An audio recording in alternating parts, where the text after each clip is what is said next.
صبح 18 مای سال روان در مرکز مأموری ولایت خطلان شهر بختر 18مین مسابقه دوی ملی و ماراتون ولوسپدرانی با اشتراک وسیع اهالی، کارمندان تشکیلات اداره‌ها و ورزشکاران برگزار گردید.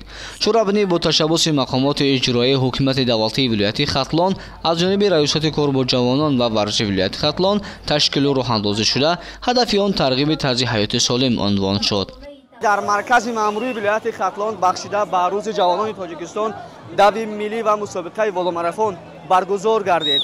امروز تمام ساکنان، کارمندان تشکیلات اداره‌ها، پیر و برنا همه یکدلانه با روحیه وطن‌دوستی و خویشتنشناسی در گلگشت پرچم دولتی جمع آمدند تا در مسابقه اشتراک نمایند. امروز آنها با یک قدم، با یک نفس، با یک دو طرز حیات سالم را انتخاب نمودند.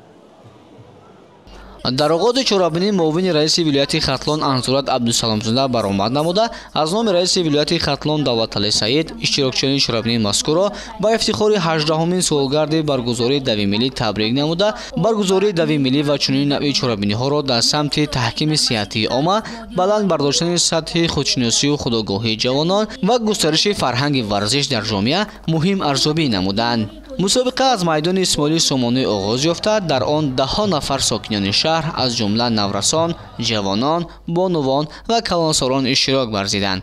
اشتراکچیان در مسافه های گوناگون خود آزمایی نموده فضای شاد و مساعد ورزشی را به وجود آوردند. قسم دوم چورابنی ماراتون ولوسپدرانی نیز با جلب وسیع جوانان برگزار گردید. من دسمت و مکرمه دانشجوی کالج طبی دولت شهر بختر هستم. امروز در ماراتون دوی ملی اشتراک نموده سزاوار جای سوم گشتم و من میخواهم که در آینده این گونه مسابقه ها بسیارتر شود و کوشش میکنم که یک از ورزشگر بهترین شوند. مسابقه در اساس فرمان پرزیدنت جمهوری تاجیکستان از 28 مارس سال 2007 درباره روز دوی ملی دایر گردیده همه ساله یکشنبه 3 ماه می در سراسر کشور دایر میگردد. امسال این روز در 18 می موافقت کرده 18مین دوی ملی در تاجیکستان به حساب می رود که در شهر بختر 25000 نفر را در فضای صلح و دوستی به هم آورد. یادآور می‌شویم که روز جوانان تاجیکستان همه ساله 23 می جشن گرفته می شود و دوی ملی یکی از معرکه‌های مرکزی این جشنواره محسوب یافته در سطح جمهوری و محلی دایر می‌گردد. در انتهای چورابنی اشتراکچیان فعال مسابقه با سپاسنامه‌ها و تحفه‌ها از نام رئیس ولایت خطلان داوطعلی سعید و مبلغ‌های پولی از نام رئیس شهر بختر قدردانی کرده شدند.